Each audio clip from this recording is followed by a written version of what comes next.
Cumprimento os irmãos com a paz do Sumo Sacerdote Jesus Cristo. Amém. Quero convidar a todos para nós abrirmos a palavra de Deus.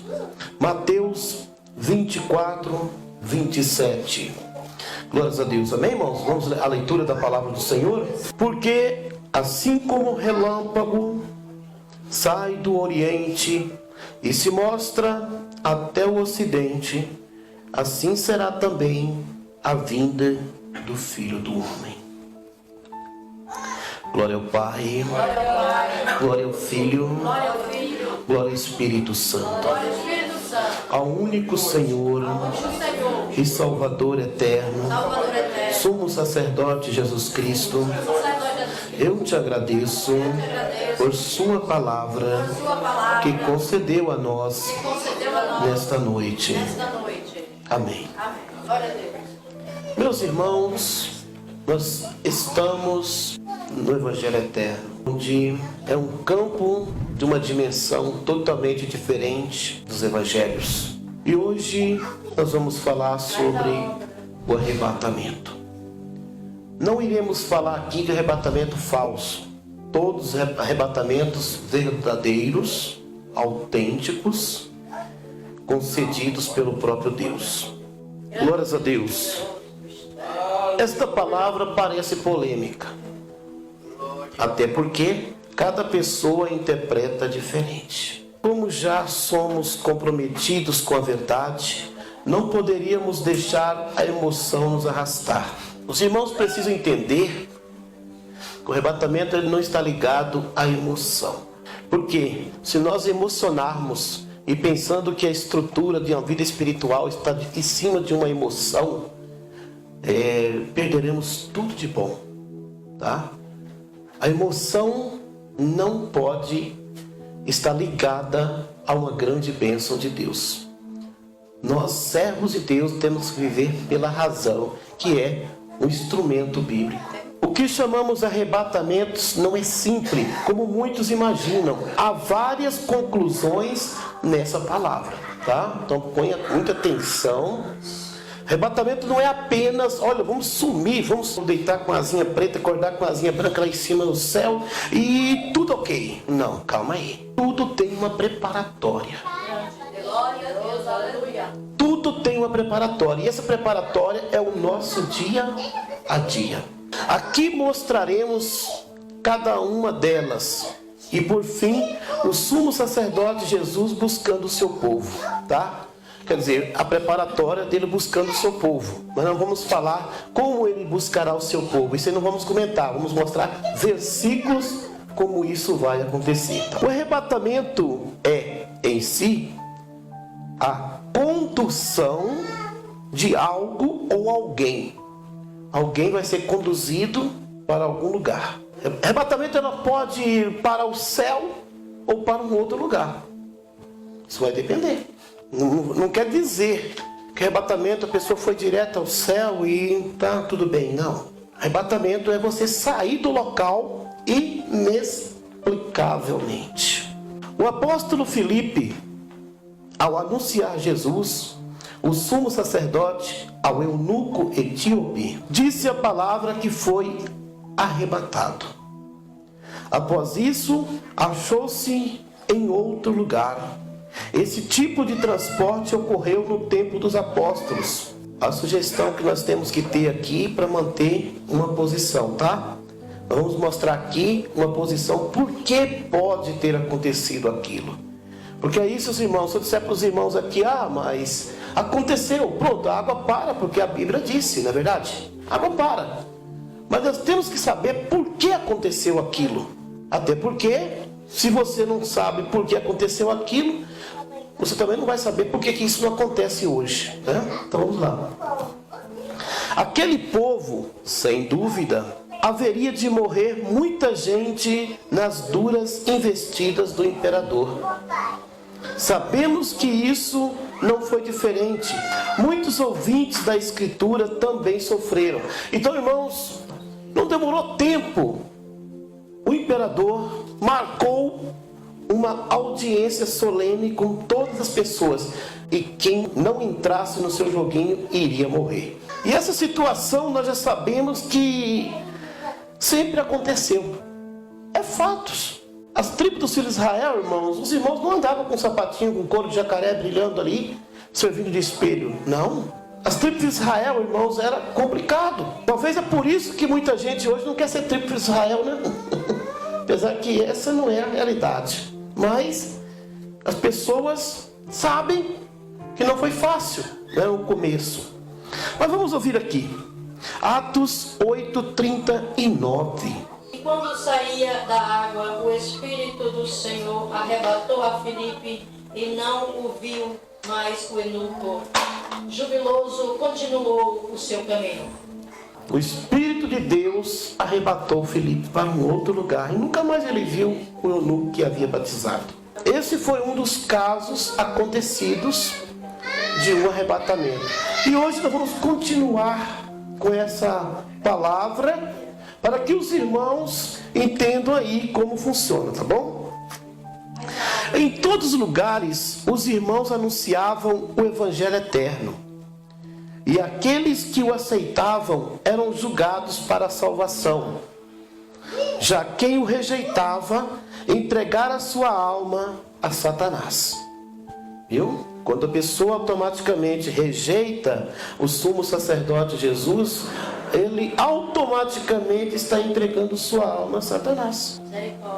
Se ele evita o Senhor, em qual mão que ele vai cair? Glórias a Deus.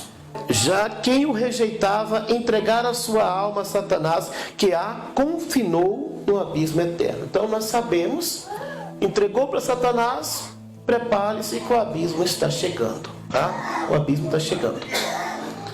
Igualmente hoje, ao retornar o Evangelho eterno, o julgamento acontece ouvindo essa palavra. E pelo que decidi, saberás onde passará a eternidade. Tá? Então, se decidir, aonde decidir, já sabe que a eternidade, onde ele vai passar a eternidade. Viu? Porque hoje nós estamos vivendo o juízo de Deus. Tá? Aleluia, glória a Deus. Nós estamos vivendo a era do primeiro anjo do juízo, que está e tem chegado. Apocalipse 14:7. Dizendo com grande voz: temei a Deus e dai-lhe glória, porque vinda é a hora do seu juízo. E adorai aquele que fez o céu, e a terra, e o mar, e as fontes das águas. É vinda a hora do seu juízo. Nós estamos falando aqui do Apocalipse. Nós não estamos falando aqui de um juízo final. Nós não estamos falando aqui que alguém já morreu. Não. É os vivos. E para chegar a esse juízo, precisaria de ter um evangelho que pudesse esclarecer o povo o que é uma salvação. Então é chegada a hora do juízo de Deus. E a gente tem que entender isso. Não ouvindo, não aceitando, não recebendo o Evangelho eterno, que ninguém é obrigado a receber ou aceitar o Evangelho eterno, mas sabendo que não terão chance. Então, os irmãos que estão nos ouvindo, que não teve ainda o conhecimento, nos ouve pela primeira vez, eu posso dizer que do tempo de Cristo até 325, dessa era cristã, é o Evangelho eterno que predominava. De 325 até 2018, não era Evangelho eterno. Depois de 2018 passou e voltou novamente o Evangelho eterno. E é o julgamento de Deus, é o juízo de Deus. Então por isso que aquele povo era ouvido muito a palavra. Porque as guerras, as dificuldades, os problemas, as mortes por imperador estavam ativas. Não parava, tá? Glória a Deus. Outra pessoa também arrebatada. Nós vamos falar aqui agora. O profeta Elias. Todo mundo sabe e conhece esse homem. Conforme a Escritura, foi arrebatado, em outras palavras, levados para Deus. Esse profeta não foi mais visto na terra. Ao contrário de Filipe. Filipe foi visto em outro lugar. Elias não foi visto mais na terra. Certo? Então vocês já sabem que é diferença de arrebatamento. Tá? Por exemplo, nós, tribos filhos de Israel, que vamos ser arrebatados, nós seremos vistos novamente na terra depois. Porque voltaremos. Por exemplo, a colheita do joio que está quase para acontecer. Vai ter o joio que vai ser arrebatado? Vai. Esses nunca mais serão vistos. Nunca mais. Eles vão para o lago de fogo. Tá? Acreditava o povo da época que teria fugido para outro país. O povo de Israel da época pensava que Elias teria fugido para outro país. Não pensava que Deus o teria tomado para ele. Isso não fazia sentido. A hipótese erguida pelos hebreus não tem respaldo, porque o tempo ruim já havia passado, pois quem desejava matá-lo foi vencido. Então, a rainha Jezabel, ali, Acabe, eles perderam toda a força. Então, quando termina ali aquele desafio no Monte Carmelo ali, eles perdem a força. Então, não teria necessidade de Elias fugir. Porquanto nos momentos mais difíceis ele permaneceu, claro, escondido em Israel, mas permaneceu em Israel. Tá? Vamos ver aqui como sucedeu o arrebatamento de Elias. 2 Reis, capítulo 2, versículo 11. E sucedeu que, indo eles, andando e falando, eis que um carro de fogo, com um cavalo de fogo, o separou um do outro, e Elias subiu ao céu num redemoinho.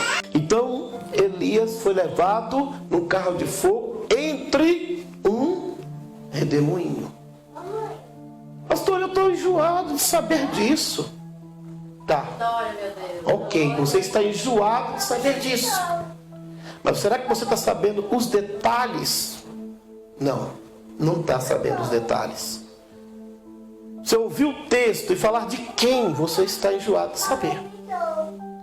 Por exemplo, você está acostumado de falar, olha, Jesus vai vir buscar a sua igreja. Você está enjoado de ouvir isso.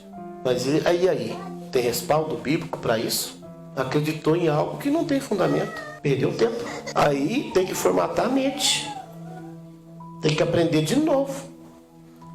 Repetir o que Jesus disse para Nicodemos. Necessário te é nascer de novo. Outro homem que muito abalou a terra foi Enoque. Seu tempo era o pré-diluviano. Vou mostrar um segredinho para vocês agora, que vocês não sabem ainda, tá? Todo mundo viu falar de Enoque, não viu? Então vocês vão saber agora por que sucedeu isso. Pouco podemos falar a respeito desse homem. Por quê, pastor? Calma. Você vai entender agora. Algumas pessoas atrevem a dizer algo mais profundo. Você abrir a internet, você vai ver coisas até malucas, né? Algumas pessoas atrevem a dizer algo mais profundo que não é recomendado. Como pode ser verdade se antes do dilúvio não havia escrita? O mínimo que se comenta dele na escritura foi recebido diretamente do Espírito Santo. Aceitando o fato que Enoque escrevera um livro, aceitando ou supostamente ele escrevera um livro, a língua utilizada seria primitiva e natural do homem, que obviamente nunca entenderíamos a sua origem. Não tem livro de Enoque. Pastor, eu até li o livro de Enoque na internet. Eu escutei. É como você acha. Você não acredita? Ok, vai na sua crença. Com essa fé que você tem, vai. Se chegar em algum lugar e for bom, fala para mim que eu vou lá também. Hebreus 11:5. Pela fé, Enoque foi traslado para não ver a morte e não foi achado, porque Deus o transladara, visto como antes da sua transladação alcançou testemunho de que agradara a Deus. Enoque foi transladado. que é arrebatado para Deus. Essa é a realidade. Se admitirmos que houve uma escrita, como conseguir sobreviver à catástrofe do dilúvio? Onde foi escondida? Como foi traduzida para hoje o nosso português escutar ela? Primeiro porque estava tão escondido, apareceu agora, já teve até intérprete. Calma aí que vocês vão ouvir coisas que vai fazer sentido. No mínimo, Noé deveria protegê-la, certo? Mas não se comenta algo assim. A única pessoa que deveria proteger essa escrita de Enoque teria que ser Noé, mas não comenta. Será que é um segredinho de Deus para nós?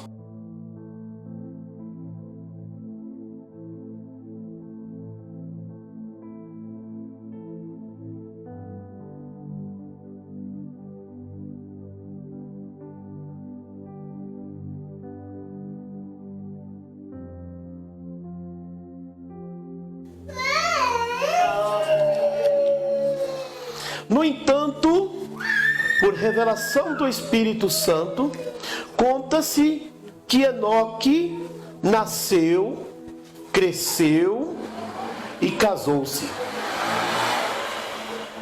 Após um tempo, buscou o Senhor e essa intimidade chegou a tal nível que buscava incessantemente. As pessoas já devem saber que buscar o eterno é um presente que todo momento queremos. Essa essência contagiou Enoque, que já desejava estar constantemente com Deus. Tá? Então Enoque, irmãos, ele começou a buscar a Deus. Ele ficou um tempo buscando a Deus, né? Um tempo buscando a Deus. E Deus, que nós vamos ouvir agora, o tomou para si, o arrebatou. Hein? Glória a Deus. Mediante a Escritura, Enoque se aproximou. Mediante a Escritura, Enoque se aproximou tanto do Eterno que o Pai veio buscá-lo. Essa figura era um homem natural, sujeito a pecados e paixões. Se casou e teve filhos. Sobretudo, tivera um sério compromisso com Deus. Essa foi a opção de Enoque. Tá? Gênesis 5, 24. Gênesis 5, 24.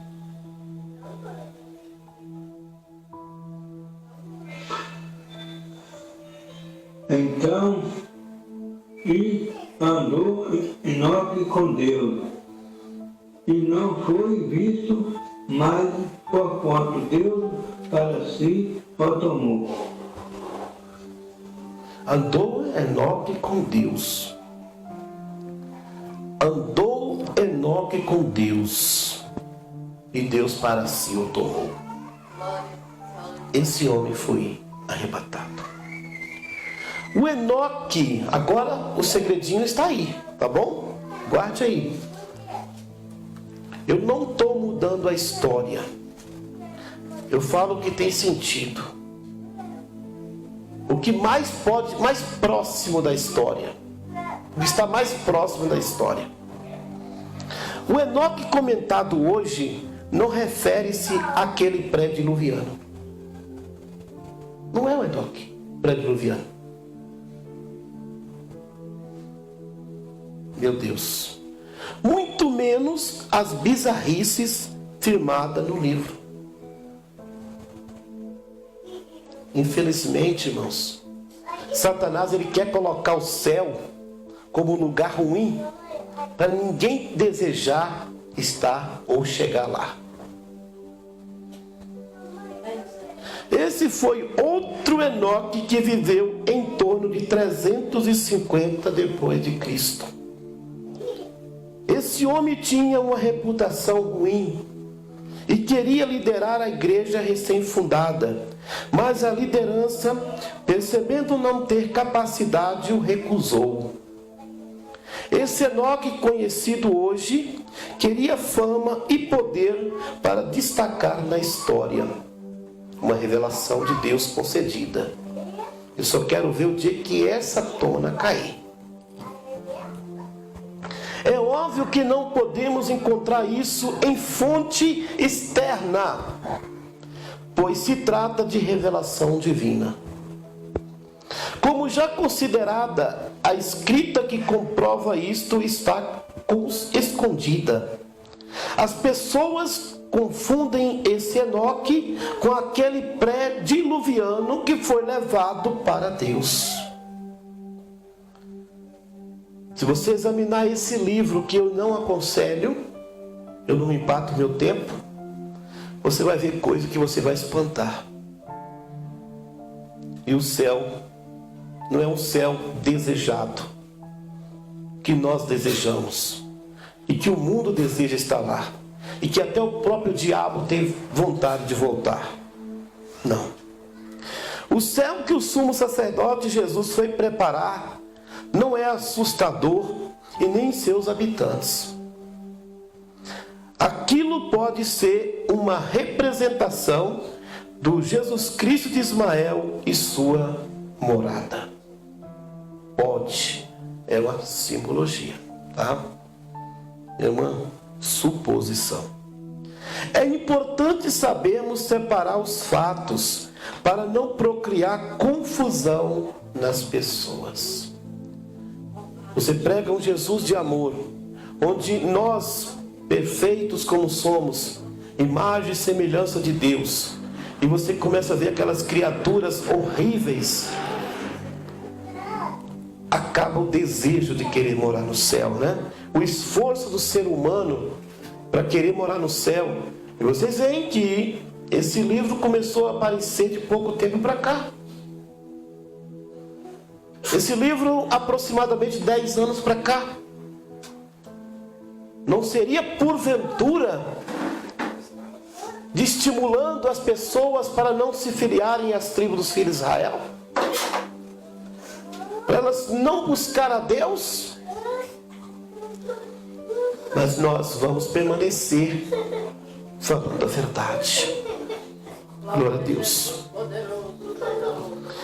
Então, como sucederá o arrebatamento do sumo sacerdote Jesus Cristo? Olhe, acredite, não será tão simples. Estará cheio de mistérios. De antemão já aconselho, mantenham-se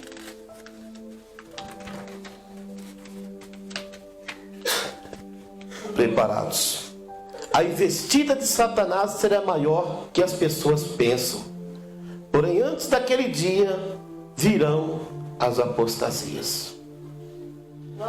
Antes daquele dia, virão as apostasias, preparando todo mundo para cair no laço. O filho do pecado se manifestará, e todos saberão quem ele será. 2 Tessalonicenses 2:3. Ninguém de maneira alguma vos engane, porque não será assim sem que antes venha a apostasia e se manifeste o homem do pecado, o filho da perdição. Agora estamos entrando na preparatória para o arrebatamento. Será destruída a religião que Satanás fizera pecar. Que a intenção do diabo é procriar uma santidade falsa para que as pessoas caiam nela. E depois de caído nessa santidade, ele faz o quê?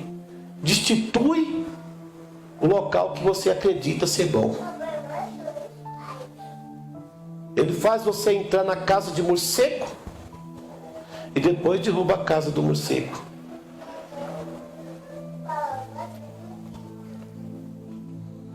Suas alegações, ó a alegação do diabo, escute aí. Suas alegações é que a igreja está queimada perante a sociedade por práticas ilícitas, como adultério, mentira, engano. Na verdade, o segundo anjo do juízo já terá autorizado a queda, tá? Ele vai apresentar alegações.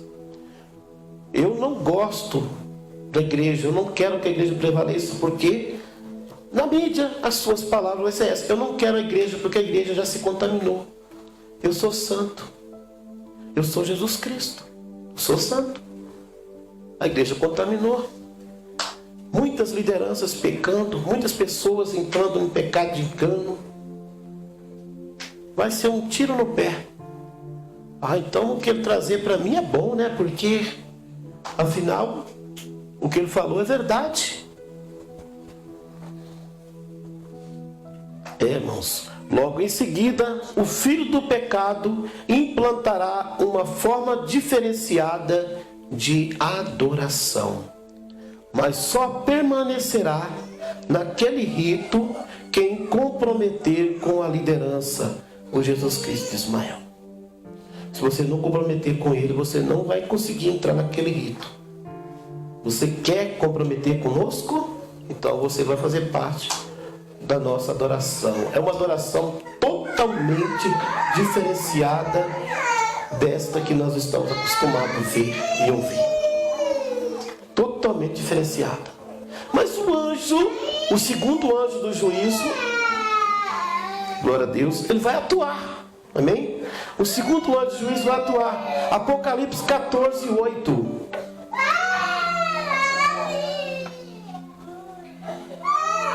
E outro anjo seguiu, caiu Babilônia, aquela grande cidade, que todas as nações deu de beber do vinho da sua ira e da sua fornicação.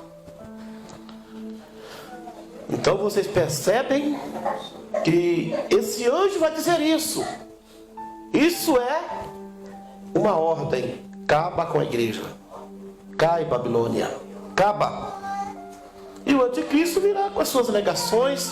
Porque você sabe que o diabo perde, mas ele nunca dá por perdido. Ele nunca dá por perdido, né?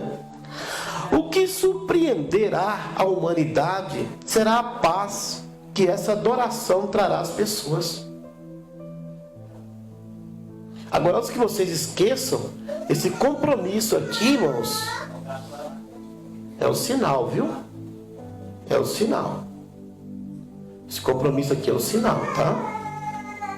Aleluia, grande Deus poderoso. A paz que esse sinal e esse tipo de adoração trará é que vai surpreender muitas pessoas. Muitas pessoas. Tá? Segura só, segura firme. Os homens, para receberem essa crença e obterem tal paz, precisarão receber o sinal. Quero lembrar a todos que nesse tempo haverá conflito e muita confusão na terra.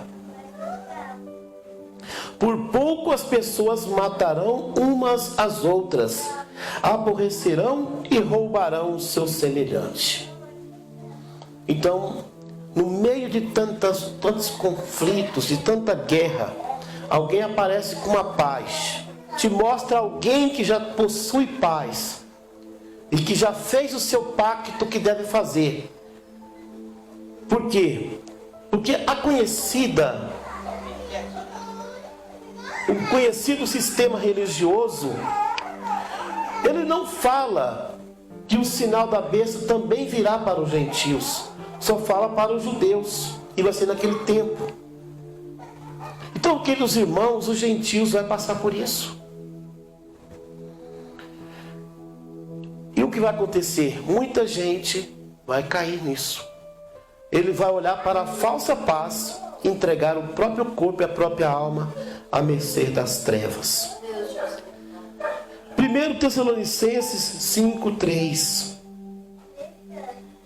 Pois que, quando disserem a paz e segurança, então lhes sobrevirá repentina destruição, como as dores de parto, aquela que está grávida, e de modo nenhum escaparão. Essa será a forma, essa será a paz que ele vai trazer para o povo. Essa será a paz. Mas no meio dessa paz, no momento dessa paz, que os homens estarão zombando das tribos dos filhos de Israel, que está passando aquele momento difícil de tribulação, de dificuldade, de momentos complicados. Aí o que vai acontecer?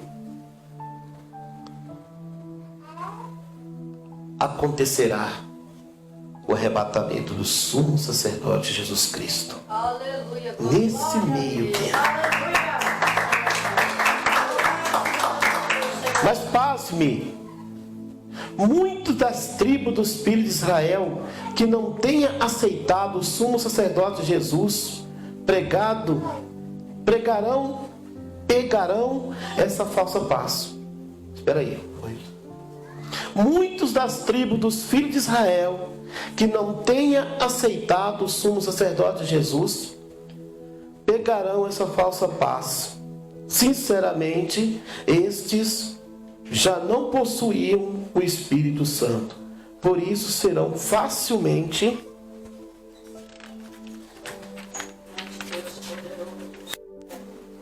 enganados. Então, subitamente, o Jesus Cristo de Israel vem e arrebata os seus que permaneceram até o fim. Glória a Deus, Todo-Poderoso. Aleluia. Não sei se vocês entenderam, deixei tão claro que não precisa nem de explicação. Já está falando. Vamos ver que arrebatamento será e como será. 1 Tessalonicenses 4:17. Faz a obra, meu Rei da Glória. Aleluia, Jesus. 1 Tessalonicenses 4:17.